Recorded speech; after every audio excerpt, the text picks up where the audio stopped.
Kapuas Hulu, sebuah daerah yang berada di jantungnya tanah Borneo, tepatnya di paling timurnya Kalimantan Barat. Berbatasan langsung dengan Kalimantan Tengah, Timur, dan Malaysia, Kapuas Hulu ini didominasi oleh perairannya yang indah, yang berupa sungai dan hutannya yang masih sangat luas dan kaya. Ternyata, di balik itu semua menyimpan harta karun yang begitu indah. Salah satunya potensi tebing-tebingnya yang sangat megah dan menggoda, terutama untuk para pegiat panjat tebing.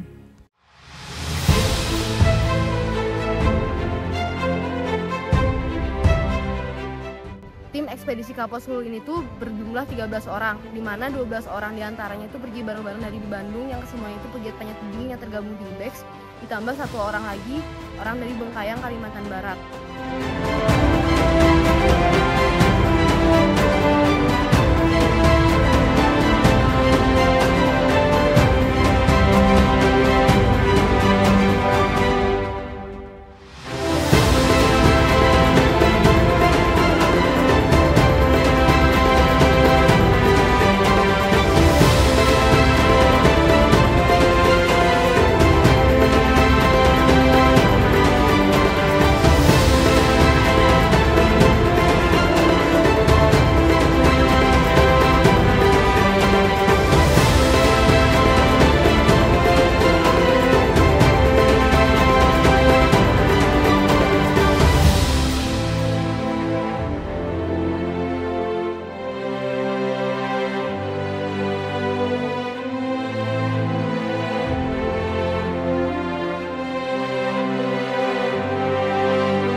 Kapuas Hulu itu sebenarnya udah jadi angan-angan dari lama untuk IBEX sendiri.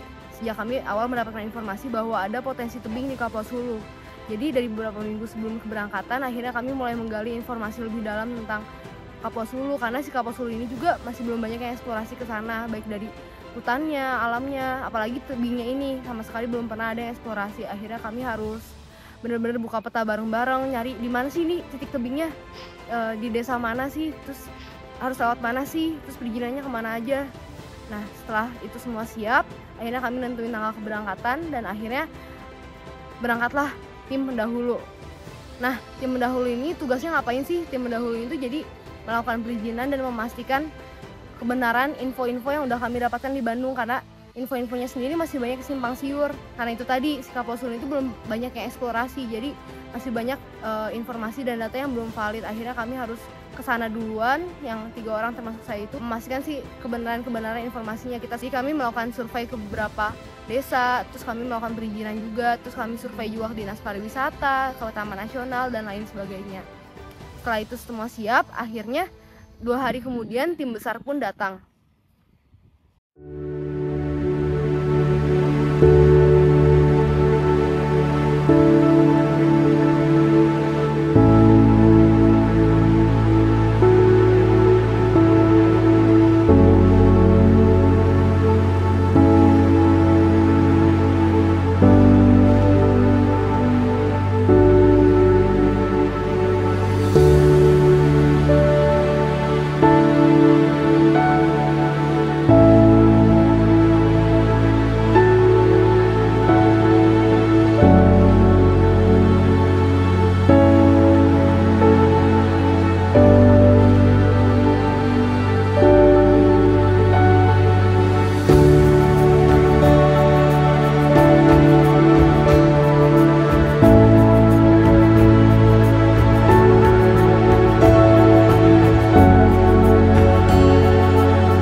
Sibau itu kita menggunakan kendaraan 2 mobil, dan mobil itu kita dapat bantuan dari Taman Nasional Betung Karihun. Jadi kita menggunakan 2 mobil menuju Dusun Sepan, itu menempuh perjalanan sekitar kurang lebih 3 jam.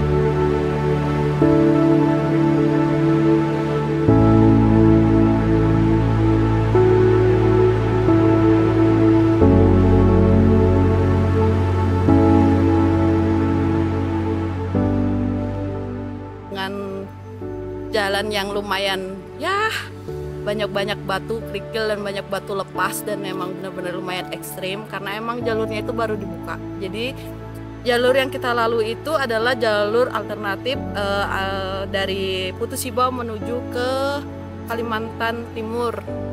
Nah, selama perjalanan ada kejadian di mana di pertengahan jalan itu ada longsor. Jadi kita mau nggak mau kita harus turun dulu dari mobil karena tidak bisa pakai mobil kalau diisi mobil orang banyak gitu ya. Jadi kita harus jalan dulu, kita lanjut lagi perjalanan, dan selama perjalanan emang jalannya benar-benar ekstrim. Kenapa ekstrim? Karena jembatan pun kecil dan nggak ada pembatasnya, jadi benar-benar harus ekstrim, harus hati-hati dan berdebu banget. Dan sampailah setelah 3 jam kita sampai di jembatan Kareho.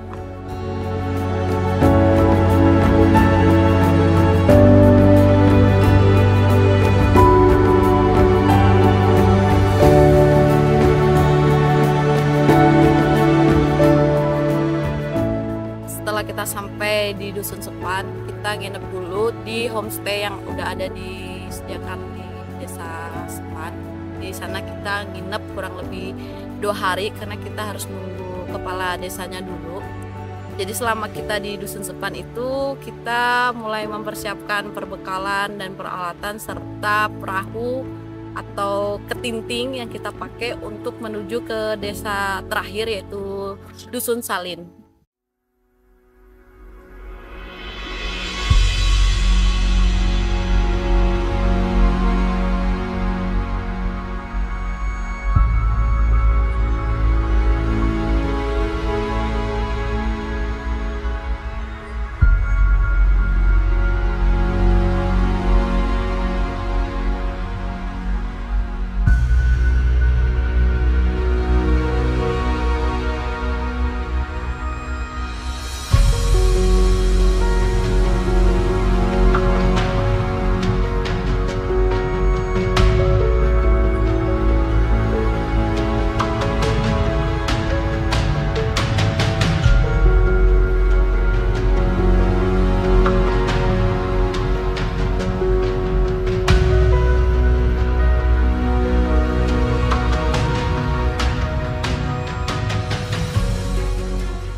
Setelah menunggu beberapa hari di Dusun Sepan, akhirnya tibalah kita melanjutkan perjalanan menuju Dusun Salin.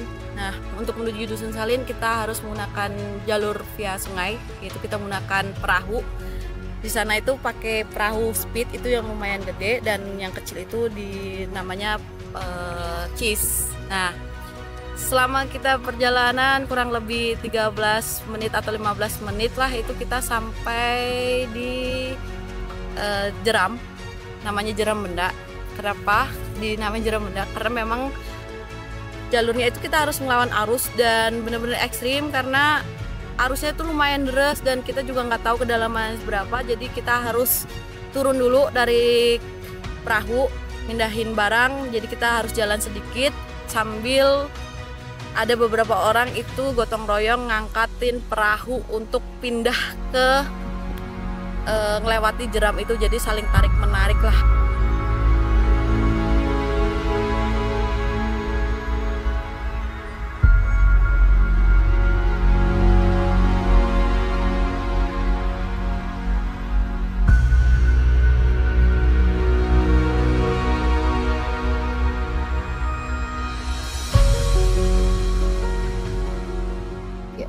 Setelah dari Jeram Benda tadi, kami melanjutkan perjalanan menuju Dusun Salin, itu dusun terakhir sebelum ke tebing.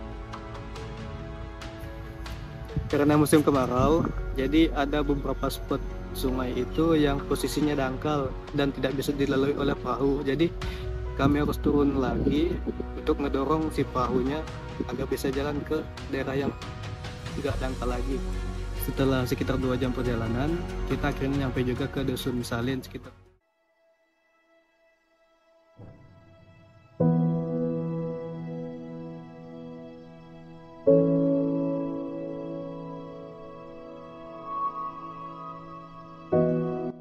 Akhirnya kami sampai di dusun terakhir, yaitu Dusun Salin.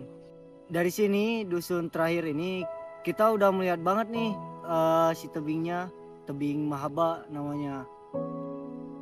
Cuman di sini kami nggak bisa langsung ke kaki tebing karena kami harus menunggu Bapak Kepala Desa dulu untuk melakukan upacara adat terlebih dahulu.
Sambil menunggu kepala desa, kami banyak berinteraksi juga gitu dengan warga setempat yang ada di Dusun Salin. Untuk listrik dan sinyal sangat sulit kami dapatkan karena yang mempunyai itu cuman ada 2 warung di situ. Jadi akses sinyal dan listrik itu belum nyampe ke desa.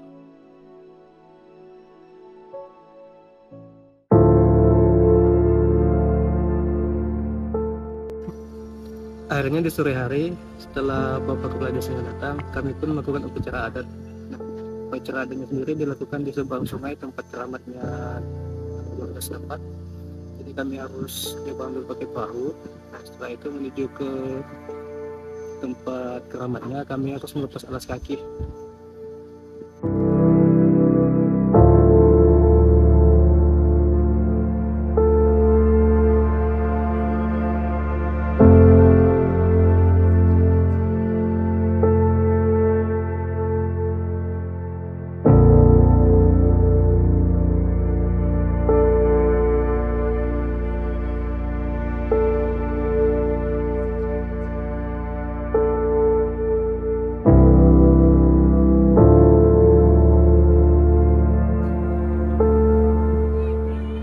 Dan upacara adat pun dimulai. Nah, fungsi dari upacara adat ini tuh apa sih? Hasil obrolan kami dengan Bapak Kepala Adat tuh, jadi upacara adat ini tuh lebih untuk mengenalkan kami sebagai pendatang ke penghuni yang udah ada lebih dulu di daerah tersebut, supaya kami dikenal. Apalagi aktivitas yang akan kami lakukan tuh sedikit tidak biasa dan sedikit ekstrim, yaitu perintisan jalur dan panjat tebing, dan ini pun merupakan hal yang baru juga di sana. Terus apa aja sih yang perlu kami siapkan sebelum si upacara adat ini? Jadi ada beberapa hal yang perlu kami siapkan juga sebelum memulai upacara adat, seperti akar tengang, lalu ayam hidup, kopi, beras, mandau, gelas, piring, seperti itu. Dan di upacara adatnya sendiri ada beberapa tahap ritual yang perlu kami lakukan, seperti doa, diawali dengan doa secara adat oleh Bapak Kepala Adat, dan juga doa secara agama kami masing-masing.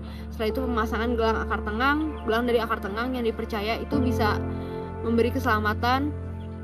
Lalu ada menggigit mandau besi. Setelah itu ada kayak Bapak Kepala Adat tuh kayak ada nabur-nabur beras yang udah dikasih kopi dan dikasih darah dari ayam tadi.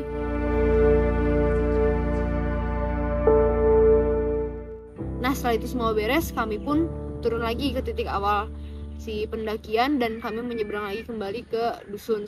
Sebelum keesokan harinya kami mulai perjalanan menuju kaki tebing Bukit Mahaba.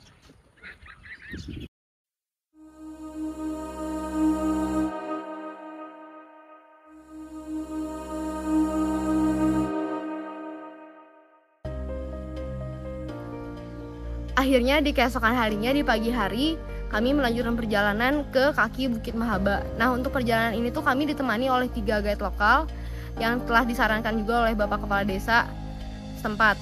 Nah, untuk mencapai si titik awal pendakian tuh kami dari Dusun Salin sebagai dusun terakhir kami harus menyeberang dulu pakai perahu karena si posisi tebingnya tuh ada di seberang dusun di mana kita harus menyeberangi si Sungai Kriau dulu. Akhirnya kami nyebrang pakai 1 perahu dan kami memulai pendakiannya.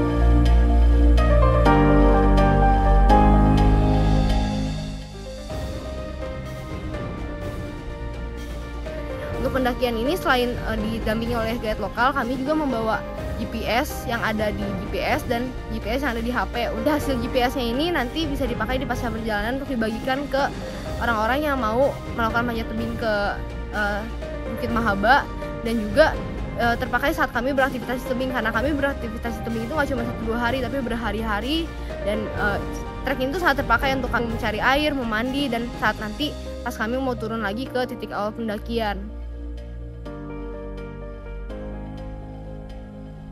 Untuk treknya sendiri tuh lumayan terjal. Jadi dari titik awal ke setengahnya tuh lumayan landai. Nah, dari setengah ke si kaki tebingnya itu lumayan terjal. Kami ada beberapa kali harus manjat akar dengan beban bawaan juga yang lumayan berat sekitar 20-30 kilo yang isinya alat pribadi, perbekalan, alat masak, sampai alat panjat tebing yang ini nih yang lumayan berat nih. Akhirnya kami beberapa kali istirahat untuk mencapai ke kaki tebingnya. Si jalurnya juga agak masih sedikit tertutup karena masih jarang yang jalan ke situ termasuk warga setempat.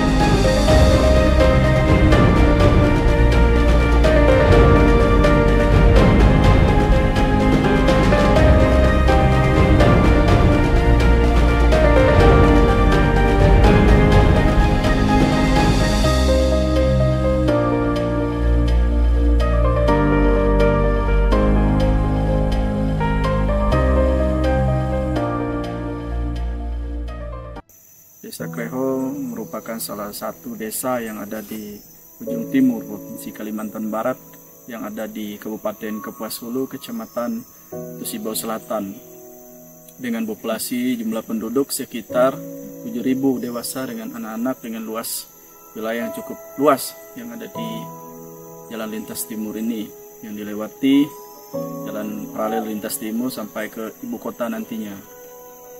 Nah, di sini saya mau ceritakan spot-spot wisata yang ada di Desa Kleho.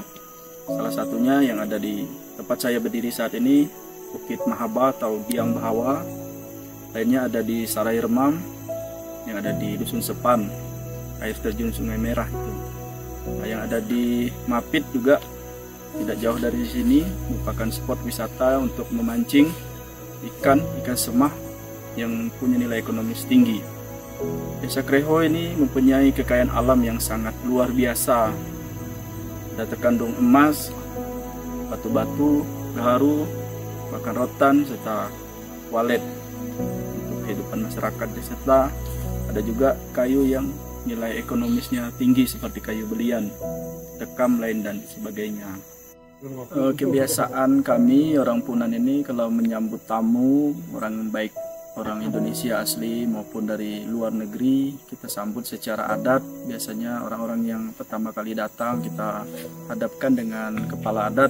Nanti kepala adatnya mengarahkan dengan buat satu ritual sebelum memasuki wilayah atau tempat yang ingin dikunjungi.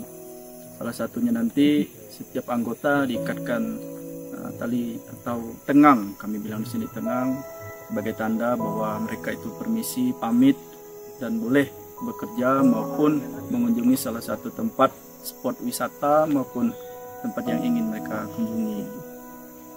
Nanti ritual-ritual adatnya akan dipandu oleh kepala adat, contohnya menggunakan ayam darahnya, beras kuning, terus piring putih, nanti diritualkan secara adat orang Punan di sini. Setelah itu besok harinya peserta maupun tamu dipersilakan melaksanakan kegiatannya di mana tempat mereka melaksanakan kegiatan yang mereka ingin lakukan.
Tibalah kita di bawah kaki tebing Mahaba. Nah, di Mahaba itu kita membuat 3 jalur, di mana 2 jalur sport dan satunya adalah jalur multipitch. Nah, jalur multipitch kita memilih arah jalurnya itu dekat dengan gambar kakek Mahaba. Jadi di konon ceritanya di Mahaba itu adalah rumah ada penunggunya yaitu kakek Mahaba, dan dekat banget jalurnya itu sama gambar atau lukisan kakek Mahaba. Di jalur multipitch itu kita kurang lebih ada 8 pitch, dimana dengan ketinggian tebing itu kurang lebih 300 meter.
saya selaku tim puncak dan 2 orang teman saya melakukan trekking terlebih dahulu dari base camp yang di kaki tebing. Nah, terus kita melakukan trekking tuh sampai ke puncak tuh, dan di sana kita melakukan pembuatan jalur tuh menggunakan bolting raveling. Nah, jadi kita membuat camp juga di atas untuk mempersingkat pergerakan aja sih.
Di sini itu saya sebagai tim base camp. Saya nggak manjat karena saya dalam pemulihan tangan patah. Jadi saya tim base camp. Nah, tugas-tugas saya sehari-hari di base camp itu, orang lain manjat, saya ambil air ke bawah yang kurang lebih dari tempat camp sampai ke tempat air itu ada sekitar 20 menitan lah. Kita turun ambil air, lalu kembali lagi ke tebing gitu. Nah, kita membawa 4 galon di situ. Kita pakai carrier dari bawah ke atas, naik lagi. Pokoknya itu turun sama naik itu beda si waktunya itu. Turunnya kurang lebih 20 menit, kalau naik kurang lebih 40 menit, 2 kali lipatnya karena nanjak, bawa beban berat. Nah, dari situ selain itu juga jadi tim base camp itu bangunnya harus lebih pagi-pagi juga, harus lebih subuh karena harus mempersiapkan makan untuk para pemanjat. Jadi tim base camp bangun subuh, masak dan sebagainya. Nah, pagi-paginya kita bangunin tim atletnya, tim pemanjat untuk makan seperti itu.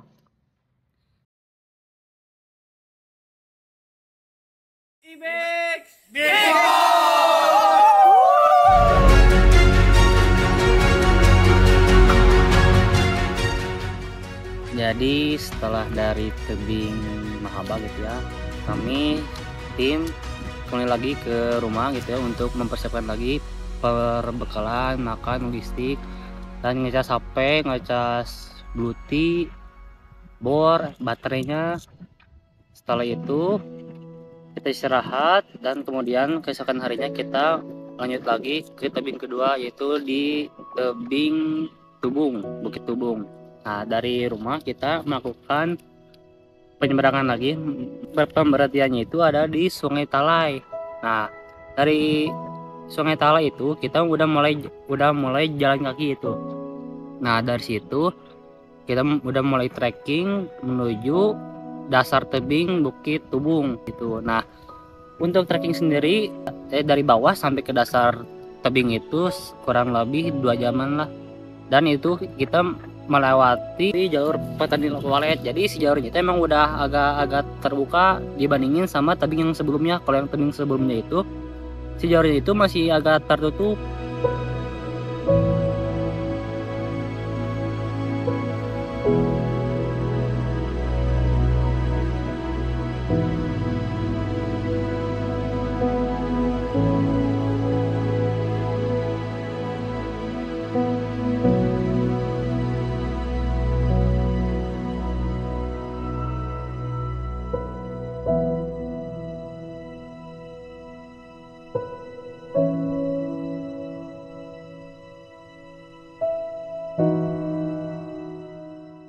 sudah sampai tempat camp dan kita cari-cari tuh di lapangan yang di dekat tebing itu, dan ternyata ada tempat camp yang rata gitu, semuanya miring semua.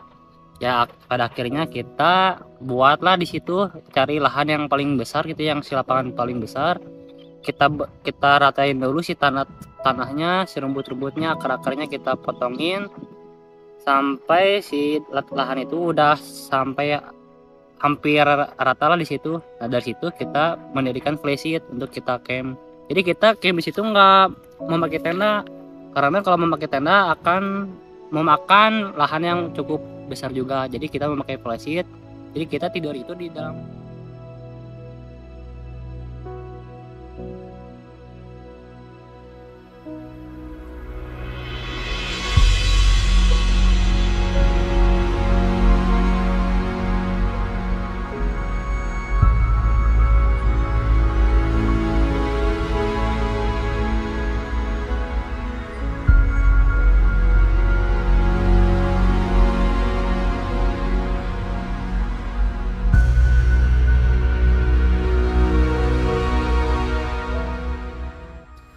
Di Bukit Tubung sendiri, saya dan 2 orang lainnya ditugaskan kembali untuk jadi bagian tim atas.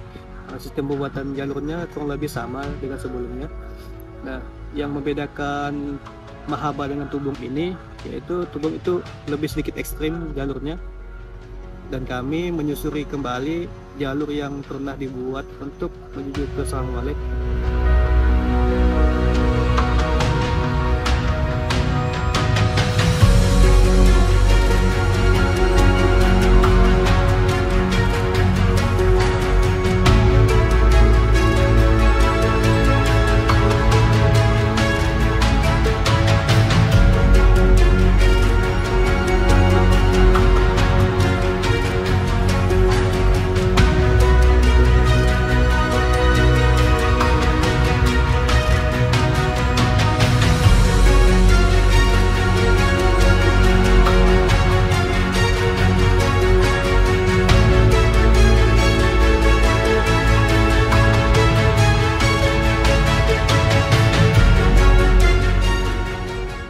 Dan di puncak itu kami sempat pindah camp sebanyak 3 kali karena salah titik. Nah, yang membingungkan untuk menemukan titiknya itu karena puncak Tubung itu rimbun dan susah untuk ormet.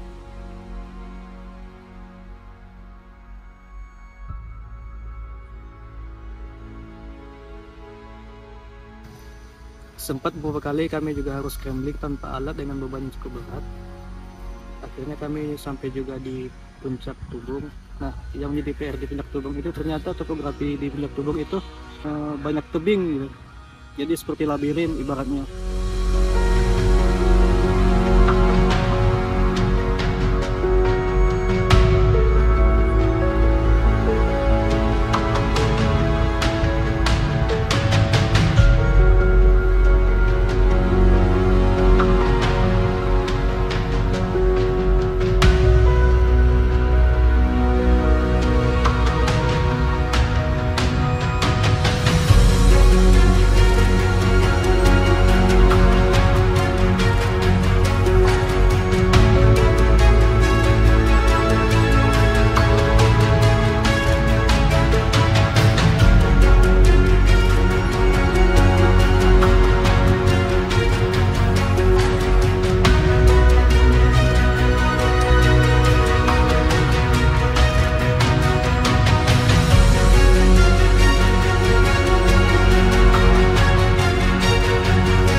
Kita manjat di lokasi kedua, yaitu di Bukit Tubung.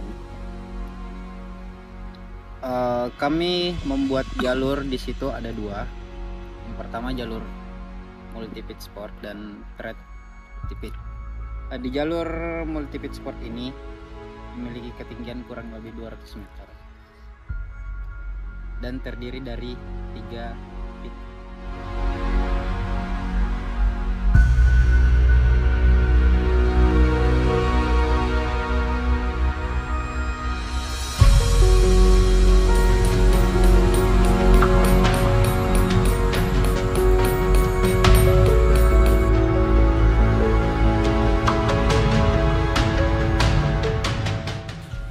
1 cukup enak, ada terasan di bawahnya, bisa kita rebahan sambil lihat sunrise. Kalau mau ngecamp di sini pas banget, pas bangun langsung disorot matahari. Waktu pembuatan jalurnya itu memakan waktu 2 hari di 2 jalur itu. Jadi kita membagi tim nih. Ada yang ngebolting untuk jalur thread, ada yang ngebolting buat di jalur sport multipit ini.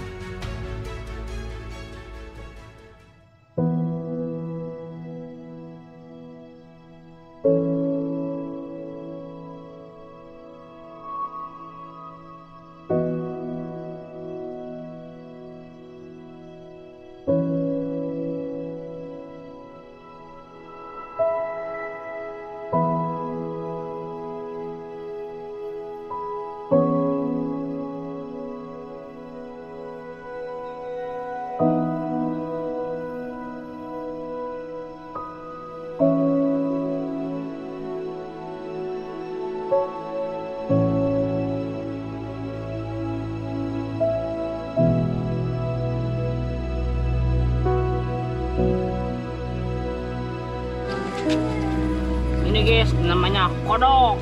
Gimana gayanya? Gitu.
Kenapa turun, Nak?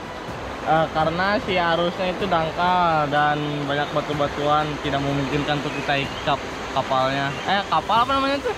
Sampannya. Jadi kita harus turun dan ngedorong